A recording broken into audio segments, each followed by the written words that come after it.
धर्मराज युधिष्ठिर कहने लगे कि हे भगवान, कार्तिक कृष्ण एकादशी का क्या नाम है, इसकी विधि क्या है, इसके करने से क्या फल मिलता है, सो आप विस्तार पूर्वक बताए।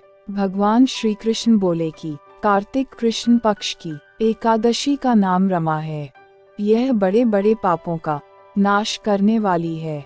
इसका महात्म्य मैं तुमसे कहता हूँ, ध्यानपूर्वक सुनो। हे राजन, प्राचीन काल में मुच्चुकुंद नाम का एक राजा था। उसकी इंद्र के साथ मित्रता थी और साथ ही यम, कुबेर, वरुण और विभीषण भी उसके मित्र थे। यह राजा बड़ा धर्मात्मा, विष्णु भक्त और न्याय के साथ राज करता था। उस राजा की एक कन्या थी जिसका नाम चंद्रभागा था। उस कन्या का विवाह चंद्रसेन के पुत्र शोभन के साथ हुआ था। एक समय वह शोभन ससुराल आया। उन्हीं दिनों जल्दी ही पुण्यदायिनी एकादशी रमा भी आने वाली थी। जब व्रत का दिन समीप आ गया तो चंद्रभागा के मन में अत्यंत सोच उत्पन्न हुआ कि मेरे पति अत्यंत दुर्बल हैं और मेरे पिता की आज्ञा अति कठोर है।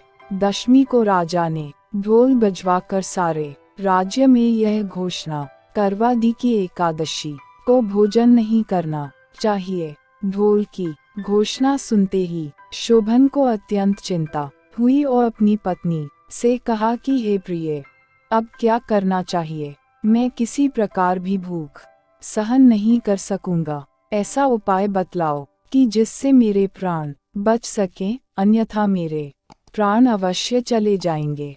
चंद्रभागा कहने लगी कि हे स्वामी, मेरे पिता के राज में एकादशी के दिन कोई भी भोजन नहीं करता। हाथी, घोड़ा, ऊंट, बिल्ली, गौ आदि भी तृण अन्न, जल आदि ग्रहण नहीं कर सकते। फिर मनुष्य का तो कहना ही क्या है। यदि आप भोजन करना चाहते हैं तो किसी दूसरे स्थान पर चले जाए, क्योंकि यदि आप यहीं रहना चाहते हैं तो आपको अवश्य व्रत करना पड़ेगा। ऐसा सुनकर शोभन कहने लगा कि हे प्रिय, मैं अवश्य व्रत करूंगा। जो भाग्य में होगा वह देखा जाएगा।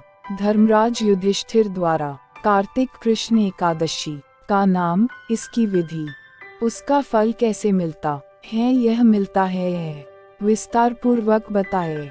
ऐसा पूछने पर भगवान श्री कृष्ण बोले कि कार्तिक कृष्ण पक्ष की एकादशी का नाम रमा है। यह बड़े बड़े पापों का नाश करने वाली है। इस प्रकार से विचार कर शोभन ने व्रत रख लिया और वह भूख व प्यास से अत्यंत पीड़ित होने लगा।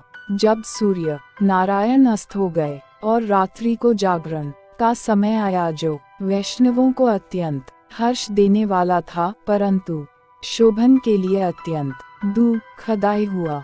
प्रातः काल होते शोभन के प्राण निकल गए। तब राजा ने सुगंधित काष्ठ से उसका दाह संस्कार करवाया, परंतु चंद्रभागा ने अपने पिता की आज्ञा से अपने शरीर को दग्ध नहीं किया और शोभन की अंत्येष्टि क्रिया के बाद अपने पिता के घर में ही रहने लगी। रमा एकादशी के प्रभाव से शोभन को मंद्राचल पर्वत पर धन धान्य से युक्त तथा शत्रुओं से रहित एक सुंदर देवपुर प्राप्त हुआ। वह अत्यंत सुंदर रत्न और वैदुर्यमणि जटित स्वर्ण के खंभों पर निर्मित अनेक प्रकार की स्फटिक मणियों से सुशोभित भवन में बहुमूल्य वस्त्राभूषणों तथा छत्र व चंवर से विभूषित गंधर्व और अप्सराओं से युक्त सिंहासन पर आरूढ़ ऐसा शोभायमान होता था मानो दूसरा इंद्र विराजमान हो। एक समय मुच्चुकुंद नगर में रहने वाले एक सोम शर्मा नामक ब्राह्मण तीर्थयात्रा करता हुआ घूमता घूमता उधर जा निकला और उसने शोभन को पहचान कर कि यह तो राजा का जमाई शोभन है, उसके निकट गया। शोभन भी उसे पहचान कर अपने आसन से उठकर उसके पास आया और प्रणामादि करके कुशल प्रश्न किया।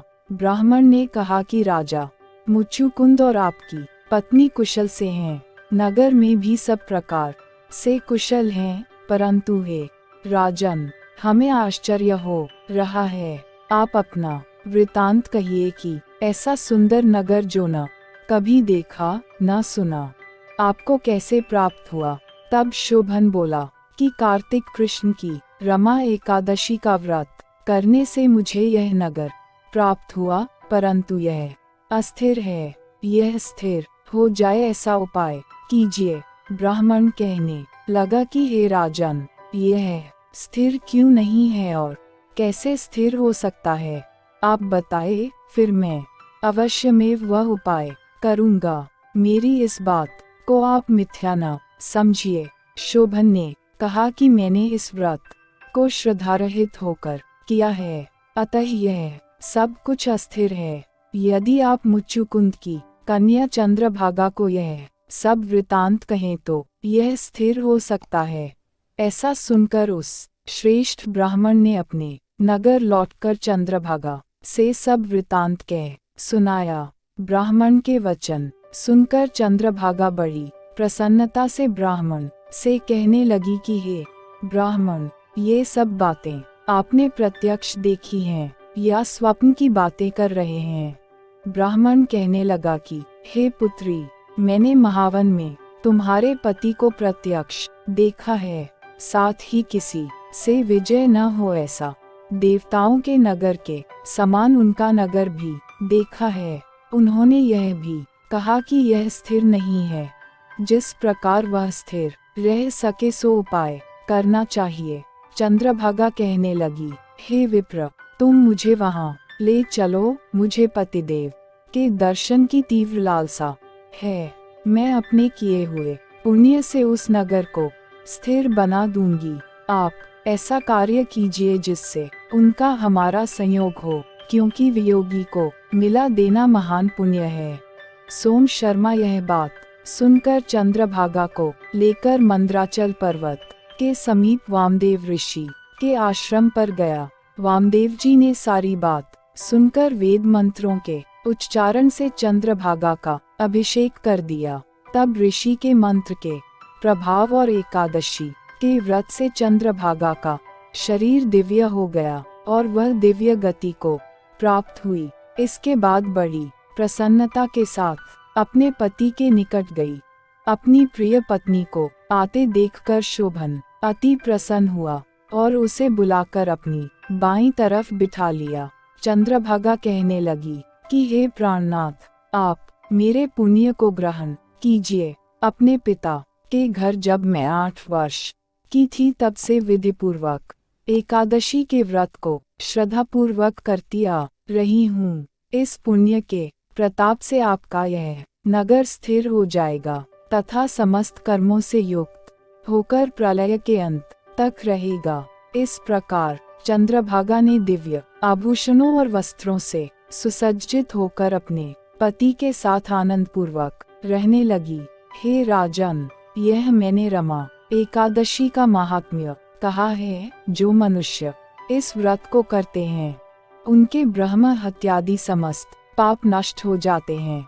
कृष्ण पक्ष और शुक्ल पक्ष दोनों की एकादशियां समान हैं, इनमें कोई भेदभाव नहीं है, दोनों समान फल देती हैं।